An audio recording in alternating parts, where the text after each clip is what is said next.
The Boundary Edict. Commander Maya Chen stood on the observation deck of Proxima Station, watching the alien vessels approach like predatory fish in a cosmic sea. Their sleek hulls gleamed with an iridescent shimmer that no human engineering could replicate.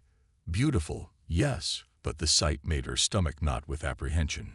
6 months ago, humanity had celebrated first contact with the Galactic Concordat, believing they'd found allies among the stars. Now that hope was fading with each new restriction imposed. Commander, the Concordat delegation has docked. They're requesting your presence in Conference Room Alpha. Lieutenant Rodriguez's voice came through her comm unit, tense but professional. Acknowledged. I'll be there in 5. Maya replied, straightening her uniform. She took a deep breath, mentally preparing for another diplomatic confrontation disguised as cooperation. The Concordat representatives waited in the sterile conference room, 3 species that couldn't be more different physically yet somehow projected the same air of condescension. Ambassador Xilris, the appointed spokesperson, resembled a tall humanoid with crystalline features that refracted light in hypnotic patterns. His companions, a gelatinous entity contained in a hovering environmental suit and a being with an exoskeleton that clicked rhythmically, flanked him like guards. Commander Chen, punctual as always, Xilris said, his voice melodious yet cold. We have come with important updates to the integration protocols. Updates, Maya echoed, taking her seat. You mean new restrictions? Xilris's crystalline features shimmered in what might have been amusement. Guidance, Commander. For your species' protection and proper development. A holographic display materialized between them, showing technical specifications for Earth's recent colony ships, mining operations, and defense platforms. The Concordat has observed concerning developments in human expansion efforts. Xilris continued, your recent mining vessels exceed permitted tonnage by 14.7%. Your colony on Europa contains laboratories engaged in quantum research outside approved parameters.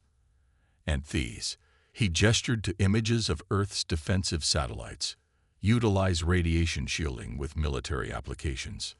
Maya maintained her professional composure despite the rising heat in her face. Ambassador, the tonnage increase was necessary for operational efficiency in the asteroid belt. The Europa labs are studying indigenous microorganisms, and every ship in space needs radiation shielding. Nevertheless, Xilris replied, unmoved, these violations of the Boundary Edict require correction. The Concordat has prepared an updated agreement. A data crystal slid across the table. This outlines permitted activities for the next solar year. We expect full compliance within 30 days. After an hour of circular diplomatic arguments that went nowhere, Maya left the conference with the new restrictions weighing heavily in her pocket and an even heavier burden on her conscience. Dr. Aisha Okafor, Earth's leading xenobiologist and Maya's closest confidant, fell into step beside her as she strode down the corridor. That bad? Aisha asked quietly. Worse, Maya replied, leading them into her private office where she activated the security protocols. The room hummed briefly as countermeasures against surveillance engaged. They're restricting fusion research now, claiming safety concerns. They've reduced our deep space communication bandwidth by 30% and mandated Concordat observers on all ships beyond Mars orbit. Aisha's expression darkened. It's just like the data packet suggested. The data packet, a treasure trove of classified Concordat records, had arrived 3 weeks earlier from an anonymous source within the Concordat bureaucracy. It had taken their best cryptographers days to decode, but what they found had chilled Maya to the bone. She activated her secure terminal, bringing up images of 3 different alien species. According to the files, these were all spacefaring civilizations who made contact with the Concordat within the last century. The Valorians, she pointed to a reptilian species, were restricted from developing certain propulsion technologies. 5 years later, their main colony world suffered a mysterious plague. Now they're confined to their home planet, their space program dismantled. The Zithri, she indicated a feathered, avian-like species, refused some of the technology restrictions. Their government was overthrown in what Concordat records describe as internal political restructuring. Their replacement leadership immediately accepted all Concordat terms. And the third? Aisha asked, though her expression suggested she already suspected the answer. The Iltharians. Their entire civilization has been quarantined behind an energy barrier for exhibiting dangerous expansionist tendencies. No one goes in or out. Aisha sat heavily in the chair opposite Maya's desk. They're not mentoring us into the galactic community. They're neutralizing potential competition. Precisely, Maya replied.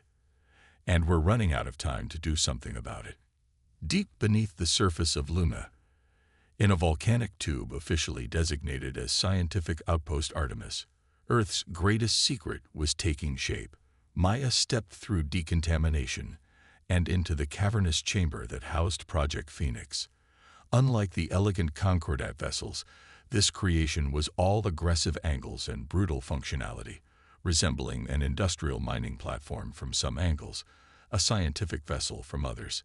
But its true purpose was unmistakable to those who knew what to look for. Chief Engineer Takashi Nakamura approached, wiping grime from his hands. "Commander, we've installed the modified drive core. Tests show 82% efficiency, which is better than projected." "What about weapons systems?" Maya asked, walking alongside the massive hull.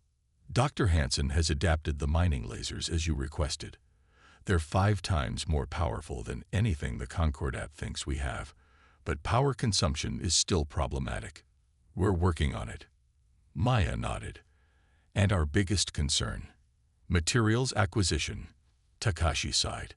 "The Concordat is tracking all refined metals now. We've had to create a labyrinth of shell companies and fake mining operations. It's slowing us down." "We're at 64% completion," Dr. Hansen added, joining them. 8 more months at the current pace." "We may not have 8 months," Maya replied grimly. "The Concordat is increasing inspections of lunar shipments. They're getting suspicious." Her warning proved prophetic. 2 weeks later, a Concordat inspection vessel requested docking permission at Outpost Artemis. Maya authorized it with outward calm while triggering the emergency concealment protocol. "They're here to investigate power fluctuations," she told the project leaders. "Our official story is geological research using deep penetration scanners." When Ambassador Xilris himself stepped through the airlock, Maya knew this wasn't a routine inspection. "Commander Chen, this is an unexpected pleasure," Xilris said, his crystalline features glinting under the station lights. "We detected unusual energy signatures from this facility. According to the Boundary Edict, all power utilization exceeding scientific research parameters must be reported. Of course, Ambassador, we're testing new geological survey equipment. The power requirements are substantial but temporary." Xilris's faceted eyes narrowed. "I would like to see these geological tools." Maya led him through carefully prepared areas of the outpost. The massive chamber housing Phoenix had been sealed behind false walls, the construction equipment disguised as research instruments. "What is the purpose of this device?" Xilris asked, pointing to a component that was actually part of the vessel's shield generator. Dr. Hansen stepped forward smoothly. "It generates focused seismic waves to analyze lunar core composition. Would you like a demonstration?" Before Xilris could answer, the lights flickered and alarms blared. "Power surge in Sector 7. Takashi's voice came over the comms, initiating emergency protocols. It was a planned distraction, but the fear on the human faces was genuine. They'd sacrificed a non-essential system to create the diversion. "Ambassador, we need to evacuate this section," Maya insisted, guiding him toward the exit. "These surges can interfere with life support systems." In the confusion that followed, the inspection was cut short. Xilris departed with obvious suspicion, but no concrete evidence of violations. As the Concordat ship undocked, Maya gathered her team. "They'll be back, and soon. We've just lost whatever time advantage we had." "We need at least 4 more months," Takashi insisted. "We don't have it," Accelerate all construction, double shifts. We need to be launch-ready in 6 weeks. That's impossible, someone protested. Maya's gaze hardened. Then we'll do the impossible. It's what humans are good at. For the next 42 days, the outpost became a frenzy of activity. Sleep was a luxury as engineers, scientists, and technicians worked around the clock. Systems were installed before they were fully tested. Redundancies were sacrificed for speed. Concordat patrols increased, circling the moon with growing frequency. Each pass brought new anxiety that their secret would be discovered. On the 41st day, Maya received an encrypted message from Earth Defense Command. 3 Concordat battleships entering lunar orbit. Inspection fleet. They know, she told her senior staff. We launch tomorrow, ready or not. Takashi shook his head. Commander, the weapon systems aren't calibrated. The drive is at 78% efficiency at best. And life support. Life support? Maya asked. Functional for the minimal crew. Then we go. Maya's decision was final. Alert the volunteer crew. Begin pre-launch sequence. As the Concordat ships approached from 3 different vectors, maximizing their sensor coverage, the secret vessel, now christened Defiance, prepared for its premature birth. Maya recorded one final message to Earth's unified government. We launch to preserve humanity's future. Whether we succeed or fail, remember that we chose to stand rather than kneel. The stars are our birthright. No species has the right to cage us. The fate of humanity now rested on a desperate gamble and an unfinished ship hidden in the shadows of the moon. The Defiance Protocol. In the dim emergency lighting of Defiance's command center, Maya studied the tactical display with intense focus. The 3 Concordat battleships had taken position around Luna, their sensor arrays sweeping systematically across the surface. They were hunting, methodical, and patient. The countdown timer on her console showed 17 minutes until launch window. Final systems check, she ordered, her voice steady despite the tension coiling in her stomach. Lieutenant Rodriguez, who had volunteered without hesitation when Maya revealed the true nature of Project Phoenix, ran through the checklist. Drive core online at 81% capacity. Shields at 76%. Weapons systems, functional but untested. Life support stable for the 42 crew members. Stealth systems engaged and holding. Communications, minimal. We'll have tight beam capability only until we clear the jamming field they've established. Maya nodded, unsurprised. The Concordat wasn't taking chances, and our special package. Dr. Hansen looked up from his station, dark circles under his eyes testament to the sleepless nights spent perfecting their secret weapon. The quantum displacement field is stable. Theoretical models suggest it will perform as expected, but there's no way to be certain until we activate it. Theoretical will have to do, Maya replied. She opened the shipwide comm. All hands, secure for launch. This is not a drill. Throughout the vessel, the volunteer crew, Earth's finest minds and bravest souls, strapped into acceleration harnesses. Each had been chosen not only for their expertise, but for their unwavering commitment to humanity's independence. Each understood this mission might be one way. Launch in T-10 minutes, Takashi announced from engineering. Concordat vessels are converging on Sector 9. They'd found something. Maya's pulse quickened. Sector 9 contained the dummy heat signatures they'd planted as a diversion. How long will it hold their attention? Not long enough. 5 minutes at best. Then we accelerate. Launch in 3 minutes. The protest came immediately. Commander, the drive needs. The drive will have to manage. Maya cut in. 3 minutes, Chief Engineer. Make it happen. As the countdown reached its final seconds, Maya addressed her crew one last time. What we do today, we do not for ourselves, but for Earth, for our colonies, for the generations to come. The Concordat believes they can contain us, control us, eventually subjugate us. Today, we prove them wrong.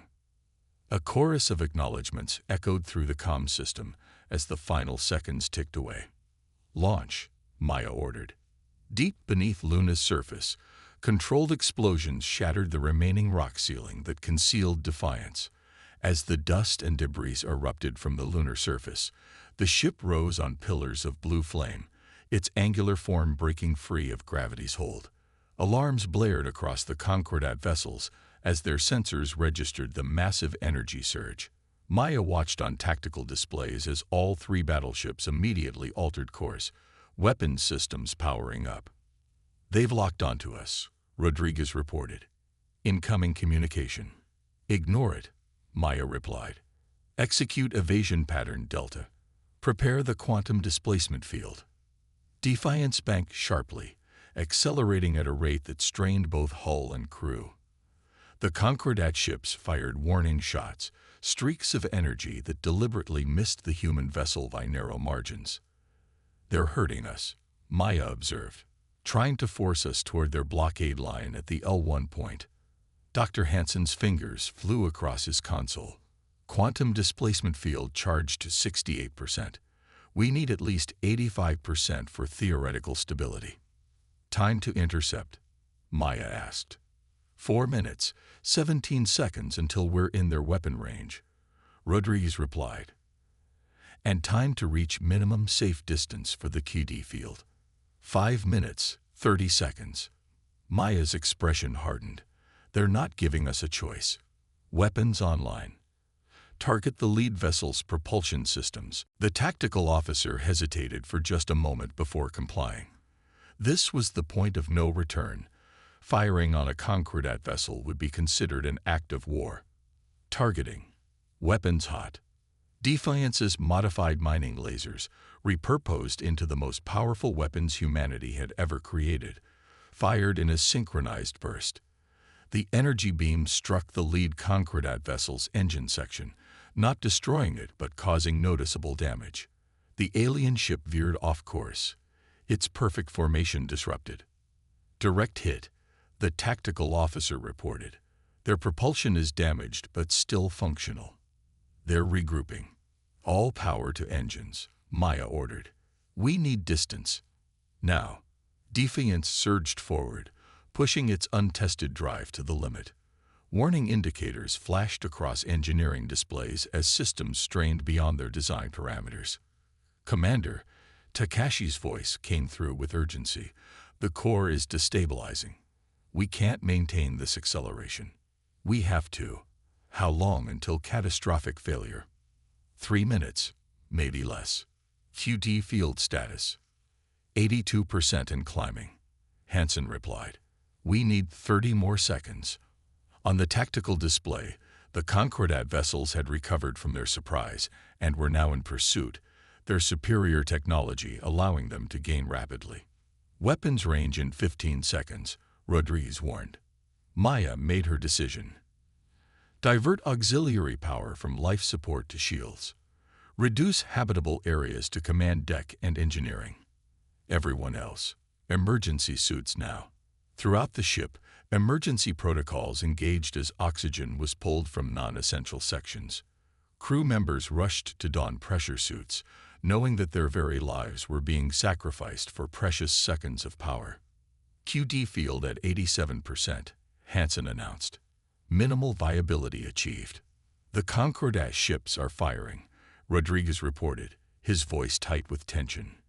Energy weapons lashed out from the pursuing vessels, most dissipating against Defiance's shields, but some finding their mark on the hull. Damage reports flooded in as systems failed across the ship. "QD field at 90%, Hansen called out. "Ready to engage on your command." Maya took one last look at the tactical display, at the 3 Concordat battleships closing in at the distant blue orb of Earth. Everything hinged on this moment, on a theoretical technology that had never been tested outside simulation. "Engage quantum displacement field," she ordered. For a heartbeat, nothing seemed to happen. Then reality itself appeared to fold around Defiance. Space twisted, stretched, and compressed in ways that human eyes were never meant to perceive. Crew members who hadn't secured themselves were thrown violently as the ship seemed to exist in multiple locations simultaneously. And then, silence. The pursuing ships vanished from sensors. The stars themselves shifted position. Defiance hung in space, seemingly alone. Status report, Maya demanded, fighting a wave of disorientation. Rodriguez checked his instruments, confusion evident on his face. Commander, I'm not sure. According to navigational data, we're in orbit around Jupiter, but that's impossible. We were near Luna moments ago. Dr. Hansen stared at his readings in disbelief. It worked. The quantum displacement field actually worked. We've essentially skipped through space. No conventional propulsion, no wormhole. We simply ceased to exist in one location and reappeared in another. The significance wasn't lost on anyone on the command deck. The technology they'd just demonstrated rendered the Concordat's careful containment of humanity utterly meaningless. No blockade could stop a ship that could simply disappear and reappear elsewhere. Damage report, Maya requested, allowing herself just a moment of satisfaction. Drive core damaged but functional. Life support at 62% capacity. Hull breaches on decks 3 and 7, contained by emergency fields. Communications, Rodriguez paused. Communications fully operational, Commander. Open a channel to Earth Command, tight beam. Channel open. Maya took a deep breath. Earth Command, this is Defiance. The test was successful. I repeat, the quantum displacement technology works. We've bypassed the Concordat blockade and are currently in Jovian orbit, requesting further instructions. The reply came several minutes later, delayed by distance. Defiance, this is Earth Command. Your demonstration has changed the diplomatic landscape. The Concordat representatives on Earth are agitated. They're demanding your immediate surrender and the transfer of all key D technology. Stand by for new directives. While they waited, Maya had the crew make emergency repairs and prepare the ship for possible combat. The quantum displacement field had drained their power reserves.